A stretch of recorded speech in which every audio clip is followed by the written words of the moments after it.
बिस्मिल्लाहिर्रहमानिर्रहीम अस्सलामुअलैकुम। Welcome to my channel. आज की वीडियो में हम ग्रेड 6 इंग्लिश बुक का यूनिट नंबर 1 बी रीड करेंगे। Unit number 1 B dedicated to humanity यानी इंसानियत के लिए वक्फ।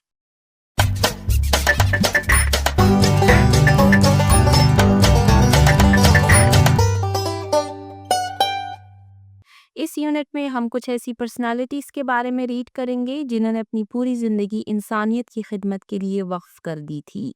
इनमें फर्स्ट पर्सनालिटी थी हमारे पास अब्दुस-सत्तार ईदी, जिसको हम कंप्लीट कर चुके हैं। सेकंड पर्सनालिटी है हमारे पास मदर टेरेसा अ ह्यूमैनिटेरियन। इस टॉपिक पर हम ऑलरेडी एक वीडियो बना चुके हैं जिसमें हमने मदर टेरेसा अ ह्यूमैनिटेरियन के बारे में एक पैसेज रीड किया था। हमने उनकी ज़िंदगी और उनके ह्यूमैनिटेरियन वर्क्स के बारे में रीड किया था। आज की वीडियो में हम वोकैबुलरी का पोर्शन स्टार्ट करेंगे। वोकैबुलरी यानी लुगत या अल्फाज की ज़ख़ीरा अंदोज़ी।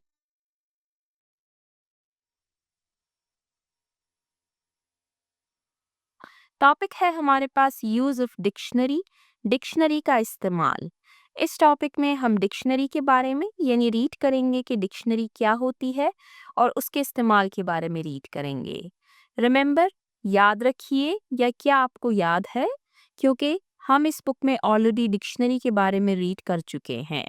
अब यहाँ से यहाँ तक आपको डिक्शनरी की डेफिनेशन दी गई है। A dictionary is a reference book कि डिक्शनरी हवाले की एक किताब है। Having a collection of words, जिसमें अल्फाज का मजमुआ मौजूद होता है। इन अ स्पेसिफिक लैंग्वेज, किसी खास जुबान में, यानी डिक्शनरी किसी भी लैंग्वेज में हो सकती है, इंग्लिश, उर्दू, पश्तो, पंजाबी। इन विच, जिसमें वर्ड्स आर अरेंज्ड अल्फ़ाबेटिकली, जिसमें अल्फाज अलिफ बाई तरतीब में मौजूद होते हैं। अलिफ बाई तरतीब या अल्फ़ाबेटिकल ऑर्डर क्या है, इसके बारे में भी हम ऑलरेडी रीड कर चुके हैं। ग्रेड 3 ग्रेड 2 से आप ये पढ़ते हुए आ रहे हैं। अल्फ़ाबेटिकल ऑर्डर ये है कि सबसे पहले ए के लेटर्स मौजूद हों, फिर बी के, फिर सी, डी, ई, एफ, जी, एच। जिस तरह हमारे पास अल्फ़ाबेट्स हैं, उसी तरतीब से डिक्शनरी में अल्फाज मौजूद होते हैं विद मीनिंग्स। और फिर जो वर्ड्स मौजूद होते हैं जो कि किसी स्पेसिफिक लैंग्वेज के होते हैं और अल्फ़ाबेटिकली अरेंज्ड होते हैं, उनके मीनिंग्स मौजूद होते हैं। प्रोनंसिएशन यानी उनका तलफ़ुज़ and other information about words, और उस अल्फाज से मुतल्लिक मज़ीद मालूमात उसमें मौजूद होती है। तो यहाँ पर आपको डिक्शनरी की डेफिनेशन दी गई है कि ये एक हवाले की ऐसी किताब है जिसमें मखसूस ज़बान के अल्फाज का मजमुआ मौजूद होता है। इन अल्फाज को हुरूफ तहज्जी के मुताबिक तरतीब दिया जाता है, यानी अल्फ़ाबेटिकल ऑर्डर में ये मौजूद होते हैं, और हर लफ्ज़ के साथ उसका मीनिंग यानी उसका मानी, उसकी प्रोनंसिएशन यानी तलफ़ुज़ की अदायगी और दीगर मालूमात मौजूद होती हैं। यूनिट नंबर 1 में जब हम डिक्शनरी के बारे में रीड कर रहे थे, तो मैं आपको ऑलरेडी बता चुकी हूँ कि अपने पेरेंट्स से रिक्वेस्ट कीजिए कि आपको एक डिक्शनरी लेकर दे, और फिर आपको डिक्शनरी कंसल्ट करना भी सिखाए। और अगर आपके पेरेंट्स के पास टाइम नहीं है या किसी वजह से वो आपको डिक्शनरी कंसल्ट करना नहीं सिखा सकते, तो आपके पास बुक में ही सारी गाइडलाइन मौजूद है कि आप डिक्शनरी को कैसे इस्तेमाल कर सकते हैं। सबसे पहले आपको डेफिनेशन दी गई है। अब नीचे हम मज़ीद रीड करते हैं कि डिक्शनरी को हम यूज़ कैसे करेंगे। अ गाइड वर्ड, अब यहाँ पर आपके पास अ गाइड वर्ड के बारे में बताया गया है। Is printed at the top of the page of a dictionary, कि गाइड वर्ड क्या होता है, ये डिक्शनरी के हर पेज के ऊपर लिखा हुआ होता है। इट इंडिकेट्स, ये जाहिर करता है द फर्स्ट और last item on that page, कि उस पेज का फर्स्ट वर्ड कौन सा है और उस पेज पर मौजूद लास्ट वर्ड कौन सा है। फॉर एग्जाम्पल, ये मेरे पास डिक्शनरी मौजूद है। ये डिक्शनरी थोड़ी छोटी है, इसमें सारे वर्ड्स मौजूद नहीं है, लेकिन ये मैंने सैम्पल के तौर पर रखी है ताकि मैं आपको ये दिखा सकूं। अब आप देखें, फोर्क, ये जो है हमारे पास ये गाइड वर्ड है। फोक यहाँ पर लिखा गया है, यानी इस पेज का जो फर्स्ट वर्ड है वो है फोक। अब इसमें लास्ट वर्ड नहीं लिखा गया, लास्ट वर्ड है इसमें फॉसिल। यानी बुक में ये बताया जा रहा है कि गाइड वर्ड्स ऐसे मौजूद होंगे, फोक एंड फॉसिल। तो ये इस पेज पर मौजूद फर्स्ट वर्ड हो गया, और ये इस पेज पर मौजूद जो लास्ट वर्ड है उसके बारे में आपको बताया गया है। तो ये है हमारे पास गाइड वर्ड, जो हर पेज के टॉप पर प्रिंट होता है, और इसमें उस पेज का फर्स्ट और लास्ट वर्ड आपको बताया जाता है। नेक्स्ट है an entry word. An entry word is a head word that forms the heading of an entry in a dictionary. Entry word एक ऐसा मरकजी लफ्ज होता है जो डिक्शनरी के स्टार्ट में मौजूद होता है, यानी उस पेज के स्टार्ट में मौजूद होता है। ये उस पेज का हेड वर्ड होता है जिसके बारे में नीचे आपको मजीद मालूमात दी जाएंगी, जैसे कि इसका मीनिंग, प्रोनाउंसिएशन, इसका पार्ट ऑफ स्पीच वगैरह। अब यहाँ तक हमने डिक्शनरी की डेफिनेशन रीड की, फिर हमने गाइड वर्ड के बारे में रीड किया और एंट्री वर्ड के बारे में रीड किया। अब आगे रीड करते हैं। They are arranged in alphabetical order in a dictionary, कि डिक्शनरी में जो अल्फाज होते हैं वो अल्फ़ाबेटिकल ऑर्डर में अरेंज किए जाते हैं, यानी अलिफ़ बाई तरतीब में इनको लिखा जाता है। अल्फ़ाबेटिकल ऑर्डर मैं आपको ऑलरेडी एक्सप्लेन कर चुकी हूँ। The first guide word is the first entry word on the page, और जो फर्स्ट गाइड वर्ड लिखा जाता है वो उस पेज का फर्स्ट एंट्री वर्ड होता है। जैसे कि मैंने आपको दिखाया कि ऊपर जो गाइड वर्ड लिखा गया है वही उस पेज का फर्स्ट वर्ड होगा। The second guide word is the last entry word on the same page, और जो सेकेंड गाइड वर्ड आपको दिया गया होता है, ये देखें आप, ये फर्स्ट वर्ड आपको दिया गया है तो ये इस पेज का फर्स्ट वर्ड होगा, और ये सेकेंड वर्ड जो आपको दिया गया है ये इस पेज का लास्ट वर्ड होगा, और फिर जो बाकी वर्ड्स होंगे वो बीच में मौजूद होंगे। All the other entry words on the page fall between the guide words in alphabetical order। और जैसे कि मैंने आपको बताया कि इसके दरमियान जो अल्फ़ाबेटिकल ऑर्डर में मज़ीद वर्ड्स होंगे वो इसमें बीच में आएंगे, दरमियान में आएंगे। तो यहाँ पर हमने यूज़ ऑफ डिक्शनरी को रीड किया। चलते हैं नेक्स्ट पेज पर। उससे पहले आप नीचे पिक्चर देख सकते हैं, आपको मदर टेरेसा की पिक्चर दी गई है जो एक बच्चे को खाना खिला रही हैं। चलते हैं नेक्स्ट पेज, पेज नंबर 21 की तरफ। Read the different segments of a dictionary, के डिक्शनरी के मुख्तलिफ सेगमेंट्स यानी मुख्तलिफ हिस्सों को पढ़िए। अब ये आपको डिक्शनरी की एक पिक्चर उठा कर दी गई है, और साथ में आपको बताया गया है कि हम डिक्शनरी में जो वर्ड है उसको कितने पार्ट्स में रीड करते हैं। वर्ड है हमारे पास रिजर्वर, अब ये एंट्री वर्ड है, यानी ये उस पेज का फर्स्ट वर्ड है। नेक्स्ट आपको बताया गया है एन, और ऊपर आप देख सकते हैं एरो के अकॉर्डिंग अगर हम ऊपर जाएं तो ये है पार्ट ऑफ स्पीच। यानी डिक्शनरी में हमें ये भी बताया जाता है कि लफ्ज जो है, जो दिया हुआ वर्ड है वो ग्रामर की रूह से क्या है। जैसे जो रिजर्वर वर्ड है ये नाउन है हमारे पास, स्मॉल एन ये डिनोट कर रहा है नाउन को। नेक्स्ट ये उसकी प्रोनाउंसिएशन यानी तलफ़ुज़ की अदायगी बताई गई है, रिजर्वर। नेक्स्ट उसकी सिलेबिक डिवीजन आपको बताई गई है कि इस वर्ड में कितने सिलेबल्स मौजूद हैं, रिज अर वर। नेक्स्ट आपको गाइड वर्ड बताया गया है आर ई एस, कि इस पेज पर जितने भी वर्ड्स हैं वो आर ई एस से हैं। फिर आपको सेकंड गाइड वर्ड नहीं दिया गया यहाँ पर कि ये आर ई एस से कहाँ तक गए हुए हैं, यानी ये अल्फ़ाबेटिकल ऑर्डर में मौजूद होते हैं। तो सबसे पहले आर, फिर ई को भी अल्फ़ाबेटिकली लिखा जाता है, फिर एस को भी अल्फ़ाबेटिकली लिखा जाता है। तो ये हो गया हमारे पास फिफ्थ पॉइंट। नीचे आप देख सकते हैं सिक्स्थ पॉइंट में फर्स्ट मीनिंग आपको बताया गया है, फिर सेवेंथ में आपको उस वर्ड का सेकंड मीनिंग भी बताया गया है, और लास्ट में आपको उसकी फॉर्म बताई गई है कि ये सिंगुलर है या प्लूरल है, यानी ये उसकी मज़ीद इंफॉर्मेशन आपको बताई गई है उस वर्ड से रिलेटेड। अब इस वर्ड को रीड करते हैं। वर्ड है हमारे पास रिजर्वर, ये है नाउन, इसकी प्रोनाउंसिएशन, इसकी सिलेबिक डिवीजन आपको बताई गई है। इसके बाद यहाँ पर अब आपको उसका मीनिंग बताया गया है। अ नेचुरल और artificial lake where water is stored before it is taken by pipes to houses, कि ये कुदरती या मसनूई झील होती है जहाँ पानी को ज़ख़ीरा किया जाता है ताकि घरों को फराहम किया जा सके। नेक्स्ट मीनिंग है a large supply of something, किसी चीज़ का बड़ा ज़ख़ीरा, और यहाँ पर अब आपको उसकी प्लूरल फॉर्म बताई गई है, यानी ये इसकी सिंगुलर फॉर्म है और इसकी प्लूरल फॉर्म है रिजर्वर्स। तो यहाँ पर हमने डिक्शनरी के डिफरेंट सेगमेंट्स को रीड किया। देखिए, मैं आपको ऑलरेडी बता चुकी हूँ, अगर आपके पास डिक्शनरी मौजूद है तो आपको डिक्शनरी पढ़ने के लिए कोई मसला नहीं होना चाहिए, क्योंकि आपको यहाँ पर सारी गाइडलाइंस ऑलरेडी दी गई हैं। चलते हैं नेक्स्ट टॉपिक की तरफ। Next, read the different steps to use a dictionary. Dictionary इस्तेमाल करने के मुख्तलिफ मराहिल पढ़िए। अब यहाँ पर आपको एक वर्ड को कैसे ढूंढना है डिक्शनरी में वो भी बताया गया है, तो इसको रीड करते हैं।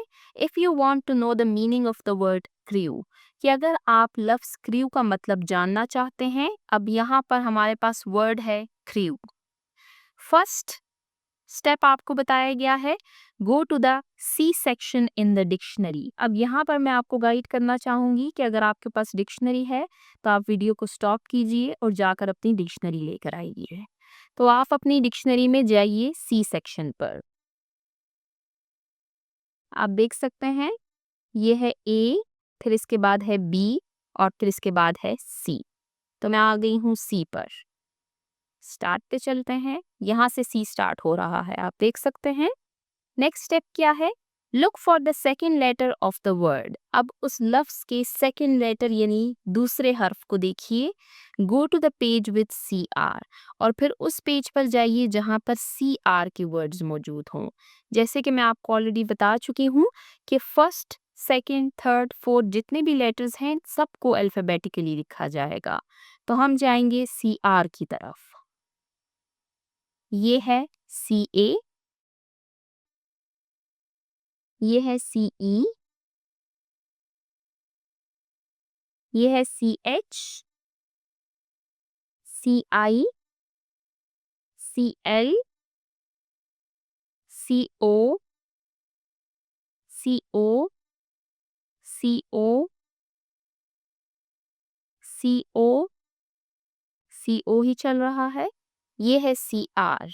आप ऊपर गाइड वर्ड को देख सकते हैं, ये है C R. Next, then look for crew and then you will find the word crew. फिर लफ्ज क्रू की तलाश करें, अब आपको वो लफ्ज मिल जाएगा। तो क्रू को ढूंढते हैं, सी आर ई डब्ल्यू। पीछे चलते हैं क्योंकि मैं आ चुकी हूँ सी आर ओ पर, और ओ से पहले हमारे पास ई आता है, तो हम पीछे जाएंगे। C R E D I T, credit, creek, creep, ये है crew. C R E W, crew, ये हमारे पास है। पार्ट ऑफ स्पीच इसका क्या है, ये नाउन है।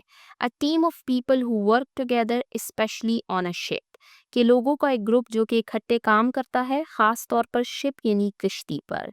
तो यहाँ पर हमने क्रू के बारे में रीड किया। वापस बुक की तरफ चलते हैं। रीड इट्स मीनिंग, कि इसकी मीनिंग को रीड कीजिए। क्रू, अब यहाँ पर आपको वो मीनिंग भी बताया गया है। People who work together on a ship, plane etcetera, के लोगों का वो ग्रोह जो कि जहाज, हवाई जहाज पर मिलकर काम करता है। ये मीनिंग हमने वहाँ पर भी रीड किया और सेम मीनिंग ही हमने यहाँ पर रीड किया। तो यहाँ पर हमने डिक्शनरी को यूज़ करने के डिफरेंट स्टेप्स रीड किए। अब नेक्स्ट हमारे पास एक एक्टिविटी दी गई है जो कि इसी डिक्शनरी से रिलेटेड है, तो उसको रीड करते हैं।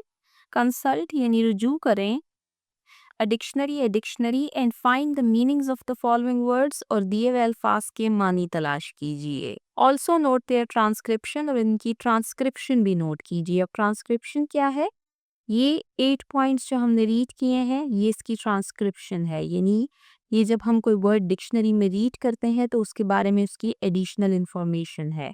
नीचे आप देख सकते हैं आपको 10 वर्ड्स दिए गए हैं। अब इन 10 वर्ड्स को हम डिक्शनरी में ढूंढेंगे, इनकी मीनिंग्स और इनकी ट्रांसक्रिप्शन को रीड करेंगे। मेरे पास जो डिक्शनरी मौजूद है वो बहुत बड़ी डिक्शनरी नहीं है, और ये बिल्कुल बिगिनर्स के लिए है, यानी ये पिक्चर्स वाली डिक्शनरी है, छोटे बच्चों के लिए है। तो इसमें सारे वर्ड्स मौजूद नहीं हैं, तो जो वर्ड्स मौजूद हैं वो मैं आपको रीड करवा देती हूँ। फर्स्ट वर्ड है हमारे पास चैरिटेबल, सी एच। तो हम डिक्शनरी में ओपन करेंगे सी एच।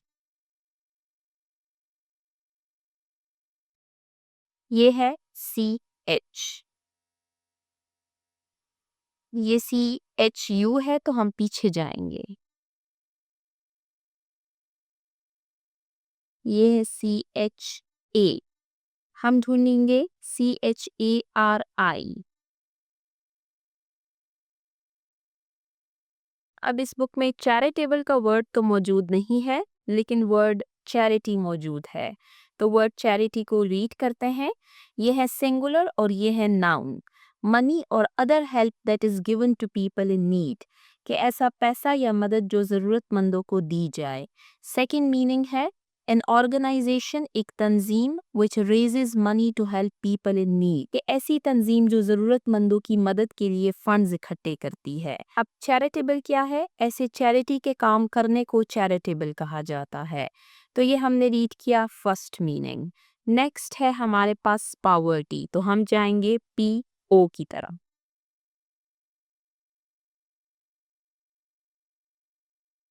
हम पहले से रीड कर चुके हैं कि जो डिक्शनरी में वर्ड्स मौजूद होते हैं वो अल्फ़ाबेटिकली होते हैं। तो आप या तो ये कर सकते हैं कि अल्फ़ाबेट्स को अपने पास लिख लीजिए, तो फिर आपको ढूँढने में आसानी होगी। तो हम जाएँगे PO, ये है PL और ये स्टार्ट हो गया है PO, और हमें PO में जाना है POV, पावर्टी। ये है POU और फिर है POVERTY, पावर्टी। ये है noun, the state of being poor, गरीब होने की हालत या कैफियत। The refugees lived in dreadful poverty, के पनागुज़ीन खौफनाक गुर्बत में जिंदगी गुजार रहे हैं। तो ये हमने रीड किया सेकंड वर्ड पावर्टी, गुर्बत। नेक्स्ट है सेल्ड, तो हम जाएंगे SAILED, सेल। इसकी तरफ चलते हैं। ये S स्टार्ट है, लेकिन हमें जाना है SAI।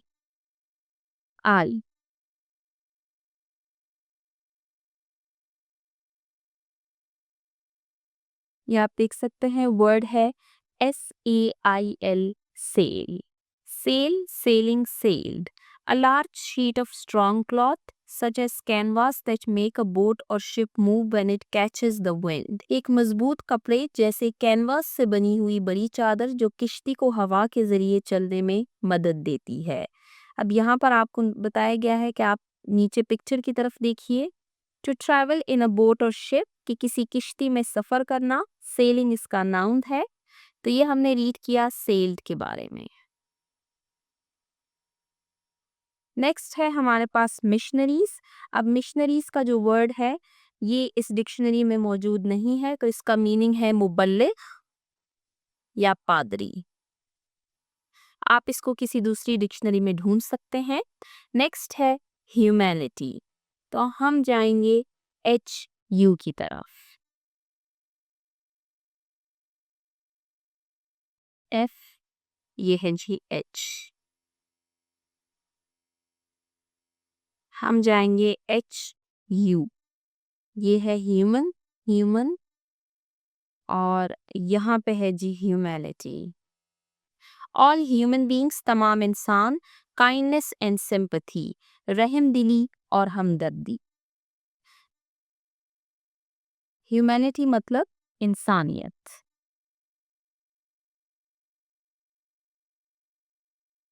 नेक्स्ट वर्ड है हमारे पास एक्नॉलेज्ड। चलते हैं AC की तरफ।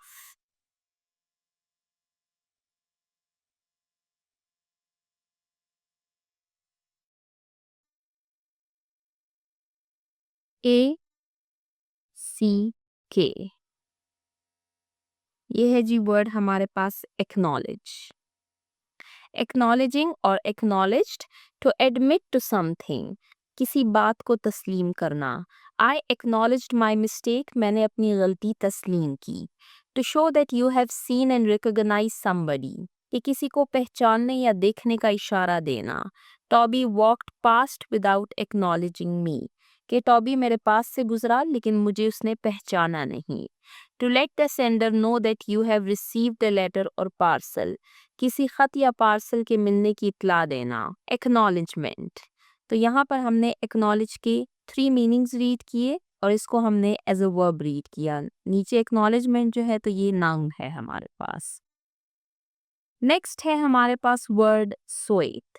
स्वेट जो है ये गवर्निंग काउंसिल को कहा जाता है और यूएसएसआर के बाद इसको लोकल गवर्नमेंट के लिए यूज किया जाता है। नेक्स्ट है वर्ड डिक्री। चलते हैं डीई की तरफ। ये है सी और सी के बाद आएगा डी। ये इसी पेज के बिल्कुल एंड पे हमारे पास सेकंड लास्ट वर्ड जो है ये है decree. To give an order that must be obeyed, कि कोई ऐसा हुक्म देना जिसको मानना लाजमी हो। The teacher decree that there should be no more cheating, कि टीचर ने ये हुक्म दिया कि मजीद नकल की कोई इजाज़त नहीं है। तो डिक्री कहते हैं हुक्म को। नेक्स्ट वर्ड है ऑनररी। तो चलते हैं एच ओ की तरफ। CDEFGH,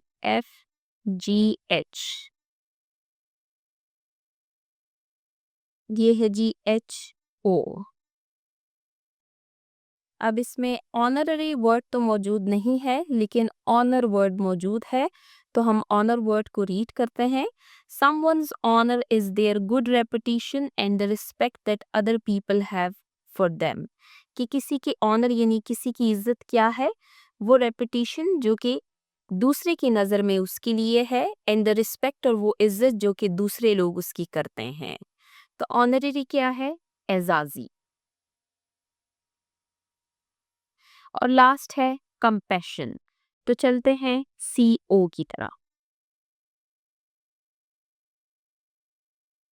ये है CH CL, ये है जी CO।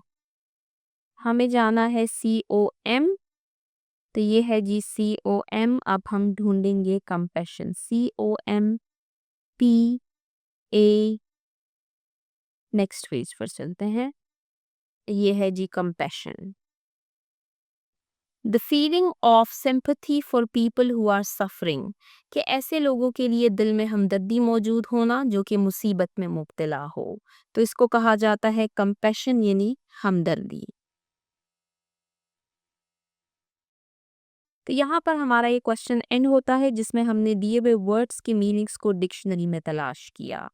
यहाँ तक हमारा यूज ऑफ डिक्शनरी का जो टॉपिक है ये एंड होता है। अब चलते हैं नेक्स्ट टॉपिक की तरफ जो कि है comprehension questions.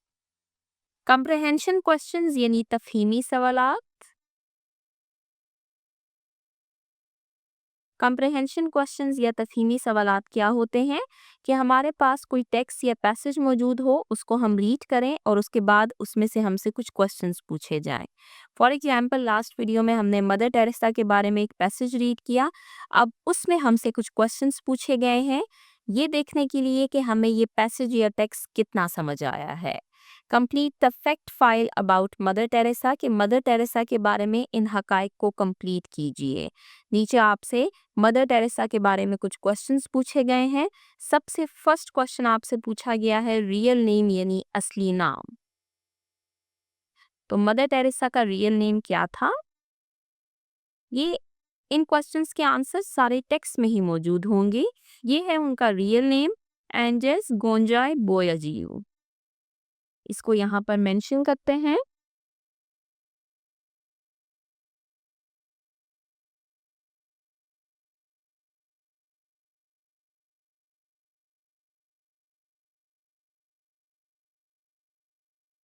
Next date of birth, की इनकी डेट ऑफ बर्थ क्या थी?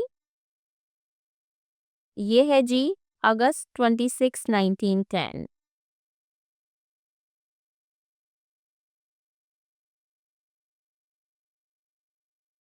नेक्स्ट प्लेस ऑफ बर्थ, की इनकी जाय पैदाइश क्या थी? ये है स्कोपिया।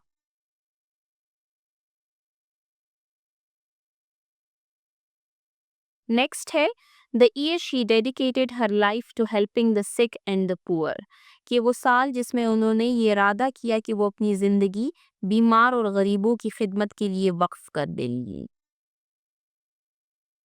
ये है जी in 1946 Mother Teresa decided to spend her life helping the sick and the poor. तो हमारे पास करेक्ट है 1946। चलते हैं नेक्स्ट पेज, पेज नंबर 22 की तरफ। The year she founded the missionaries of charity, वो साल जिसमें उन्होंने मिशनरीज ऑफ चैरिटी की बुनियाद रखी, ये है जी 1948। She founded the missionaries of charity, तो हम लिखेंगे year 1948। Next, the year she suffered a heart attack and died, वो साल जिसमें उनको हार्ट अटैक आया और उनकी वफात हुई। फर्स्ट हार्ट अटैक उनको आया था 1989 में, और फिर सेकंड हार्ट अटैक उनको आया था 1997 में, जिसमें फिर उनकी डेथ हुई थी। तो हम लिखेंगे 1997। Next, number of years she taught in school, कि कितने साल उन्होंने स्कूल में पढ़ाया। तो ये हमने बिल्कुल स्टार्ट के पैराग्राफ में रीड किया, that for the next 17 years she taught at a school in Calcutta run by the sisters of Loreto. तो ये है हमारे पास 17 years। और लास्ट है द ईयर शी रिटायर्ड, कि किस साल में वो रिटायर हुई। तो उन्होंने रिटायरमेंट ली थी इन मार्च 1997, तो हम लिखेंगे 1997। तो यहाँ पर हमारा क्वेश्चन नंबर 1 एंड होता है, जिसमें हमने मदर टेरेसा के बारे में कुछ क्वेश्चंस को सॉल्व किया।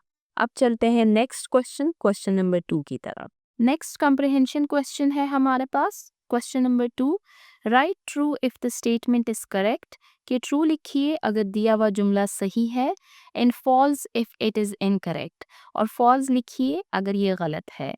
दिए हुए स्टेटमेंट्स को रीड करना स्टार्ट करते हैं। ए, in 1846, Mother Teresa decided to spend her life helping the sick and the poor. She studied nursing and started working in the slums.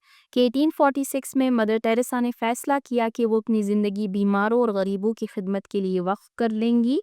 उन्होंने नर्सिंग की तालीम हासिल की और कलकत्ता की झोंपड़ियों में काम करना शुरू किया। अब ये स्टेटमेंट हमारे पास ट्रू है या करेक्ट, तो चलते हैं वापस इस पैसेज की तरफ। यहाँ पर आप देख सकते हैं ये जो डेट है ये है 1946। In 1946, Mother Teresa decided to spend her life helping the poor and the sick. She studied nursing and started working in the slums of Calcutta. तो ये स्टेटमेंट हमारे पास फॉल्स है, क्योंकि इसका करेक्ट ईयर है हमारे पास 1946। किसी स्टेटमेंट के करेक्ट या इनकरेक्ट होने का आपको कैसे मालूम होगा, कि जब कोई इनकरेक्ट स्टेटमेंट हो तो आपको उसका करेक्ट स्टेटमेंट मालूम होना चाहिए। यानी यहाँ पर अब ईयर दिया गया है, जिस बच्चे को एग्जैक्ट ईयर याद होगा उसको मालूम होगा कि ये स्टेटमेंट इनकरेक्ट है। बाकी स्टेटमेंट तो इसमें करेक्ट है, लेकिन सिर्फ ईयर का फ़र्क है इसमें। Next, mother Teresa will be remembered for showing compassion and helping the unwanted and the uncared for, कि मदर टेरेसा को हमदर्दी दिखाने और नापसंदीदा वो लावारिस अफराद की मदद करने के लिए याद रखा जाएगा। ये स्टेटमेंट बिल्कुल सही है, तो हम लिखेंगे true. Next, after her death, उनकी वफात के बाद the missionaries of charity carried on her work in more than 90 countries, कि इनकी वफात के बाद मिशनरीज ऑफ चैरिटी ने 90 से ज़ायद ममालिक में इनके काम को जारी रखा। ये स्टेटमेंट है true. Next, she did not receive many awards for her work, कि इन्होंने अपने काम के लिए ज़्यादा इनामात हासिल नहीं किए। ये स्टेटमेंट फॉल्स है, क्योंकि हमने एक लिस्ट रीड की थी इनके अवार्ड्स की, जो कि इनको इनके चैरिटेबल वर्क के लिए दी गई थी। Last, she received honorary degrees from academic institutions world wide and she was declared a sent by the Roman Catholic church इन 2010। चलते हैं वापस पैसेज की तरफ। आप देख सकते हैं she was declared a sent by the Roman Catholic church इन 2016। अब यहाँ पर फिर से ईयर जो है तो वो गलत मेंशन किया गया है, तो हमारे पास ये स्टेटमेंट जो है ये है फॉल्स, क्योंकि ये जो ईयर है ये है 2016। और अगर स्टेटमेंट डी को हम करेक्ट करें तो हम मेंशन करेंगे she did receive many awards for her work. तो आपको स्टेटमेंट को करेक्ट करना भी आना चाहिए, आपको मालूम होना चाहिए कि ये स्टेटमेंट क्यों फॉल्स है। तो यहाँ पर हमारा क्वेश्चन नंबर 2 एंड होता है। अब चलते हैं नेक्स्ट क्वेश्चन, क्वेश्चन नंबर 3 की तरफ। आंसर द फॉलोइंग क्वेश्चंस के दिए हुए सवालात की जवाबात दीजिए। आपको नीचे क्वेश्चंस दिए गए हैं, हम इनके आंसर्स को रीड करेंगे। सबसे पहले इन क्वेश्चंस को रीड करते हैं, फिर वन बाय वन इनके आंसर्स को रीड करेंगे। Question number 1. What is Mother Teresa famous for? Question number 2. List down the titles and awards she received. कि उनको जो एजाज़ात और इनामात मिले हैं उसकी एक फहरिस्त बनाइए। Next question. What health problem did Mother Teresa have? कि Mother Teresa को कौन सी सेहत की परेशानी थी? Next. At the time of her death, उनकी वफ़ात के वक्त, how many countries were her missionaries of charity working in? कि उनकी वफ़ात के वक्त उनका इदारा मिशनरीज ऑफ चैरिटी कितने ममालिक में काम कर रहा था। Last, if you were to write the biography of Mother Teresa, what would the title be? कि अगर आप मदर टेरेसा की स्वाने हयात यानी बायोग्राफी लिख रहे होते तो इसका उन्वान, इसका टाइटल क्या होता। अब वन बाय वन इन क्वेश्चंस के आंसर्स को रीड करते हैं। Unit number 1B, dedicated to humanity यानी इंसानियत के लिए वक्त। Question answers. Question number 1, what is Mother Teresa famous for? कि मदर टेरेसा किस चीज़ के लिए मशहूर हैं? Mother Teresa is famous for, कि मदर टेरेसा मशहूर हैं फॉर हर चैरिटेबल वर्क, अपने खैराती कामों के लिए, एमंग द पुअर, गरीबों में, सिख, बीमारों में, एंड निगलेक्टेड पीपल, और नज़रअंदाज शुदा लोगों में, specially in the slums of Calcutta, ख़ास तौर पर कलकत्ता की झोंपड़ियों में। Mother Teresa is famous for her charitable work among the poor, sick and neglected people, specially in the slums of Calcutta. कि मदर टेरेसा गरीबों, बीमारों और नज़रअंदाज शुदा लोगों की खिदमत के लिए मशहूर हैं, ख़ास तौर पर कलकत्ता की झोंपड़ियों में। Question number 2, list down the titles and awards she received. कि उन टाइटल्स यानी उन इल्क़ाबात, अवार्ड्स यानी एजाज़ात की फहरिस्त बनाइए जो कि मदर टेरेसा को मिली हैं। शी रिसीव्ड, उन्होंने हासिल की हैं, the decree of praise, the jewel of India, the gold medal of the Soviet peace committee, the Nobel peace prize, and many honorary degrees, और कई सारी मजीद एजाजी डिग्रियाँ। She receive the degree of praise, the jewel of India, the gold medal of the Soviet peace committee and the Nobel peace prize, and many honorary degrees. कि उन्होंने degree of praise, the jewel of India, the gold medal of the Soviet peace committee और the Nobel peace prize, और इसके अलावा मजीद कई एजाजी डिग्रियाँ हासिल की हैं। Next question, question number 3, what health problem did mother Teresa have? कि मदर टेरेसा को सेहत की कौन सी बीमारी, कौन सी परेशानी थी? Mother Teresa suffered from heart problems. कि मदर टेरेसा दिल के अमराज में मुब्तला थी। She had heart attack in 1989 and later again before her death. कि उनको 1989 में दिल का दौरा पड़ा और बाद में दोबारा भी दिल का दौरा पड़ा, जिससे फिर उनकी वफ़ात हुई थी इन 1997। Mother Teresa suffered from heart problems. She had heart attack in 1989 and later again before her death in 1997। कि मदर टेरेसा दिल के अमराज में मुब्तला थी, उन्हें 1989 में दिल का दौरा पड़ा और बाद में 1997 में, जिसकी वजह से उनकी वफ़ात हुई। Next question, question number 4, at the time of her death, उनकी वफ़ात के वक्त, how many countries were her missionaries of charity working in? कि कितने ममालिक में उनका इदारा मिशनरीज ऑफ चैरिटी काम कर रहा था। At the time of her death, उनकी वफ़ात के वक्त, the missionaries of charity were working in more than 90 countries. कि ये 90 से ज़ायद ममालिक में काम कर रही थी। At the time of her death, her missionaries of charity were working in more than 90 countries. कि मदर टेरेसा की वफ़ात के वक्त उनकी तंजीम मिशनरीज ऑफ चैरिटी 90 से ज़ायद ममालिक में काम कर रही थी। Last question, if you were to write the biography of the Mother Teresa, कि अगर आप मदर टेरेसा की बायोग्राफी यानी स्वाना हयात लिख रहे होते, what would the title be? तो इसका उन्वान क्या होता? जैसे अभी हमने जो पैसेज रीड किया है उसका टाइटल क्या है? मदर टेरेसा अ ह्यूमैनिटेरियन। तो अगर आप मदर टेरेसा की बायोग्राफी लिख रहे होते तो आप क्या टाइटल रखते? मैं आपको अपना टाइटल बता देती हूँ, आप मुझे कमेंट सेक्शन में बताइए कि अगर आप मदर टेरेसा की बायोग्राफी लिख रहे होते तो आप क्या टाइटल रखते? A heart full of compassion, वो दिल जो हमदर्दी से भरपूर है, यानी हमदर्दी से भरपूर दिल। The life of Mother Teresa की जिंदगी की कहानी। A heart full of compassion, the life of Mother Teresa, कि हमदर्दी से भरपूर दिल, मदर टेरेसा की जिंदगी की कहानी। तो यहाँ पर हमारा क्वेश्चन नंबर 3 एंड होता है, जिसमें हमने दिए हुए क्वेश्चंस के आंसर्स को रीड किया। नीचे आप देख सकते हैं, आपको पिक्चर दी गई है मदर टेरेसा की, जो कि काफ़ी सारे बच्चों के साथ आपको दिख रही हैं। तो आज के वीडियो को हम यहीं पर एंड करते हैं, जिसमें हमने वोकैब्युलरी के पोर्शन को कंप्लीट किया। इंशाल्लाह नेक्स्ट वीडियो में हम यूज़ ऑफ लैंग्वेज के पोर्शन को स्टार्ट करेंगे।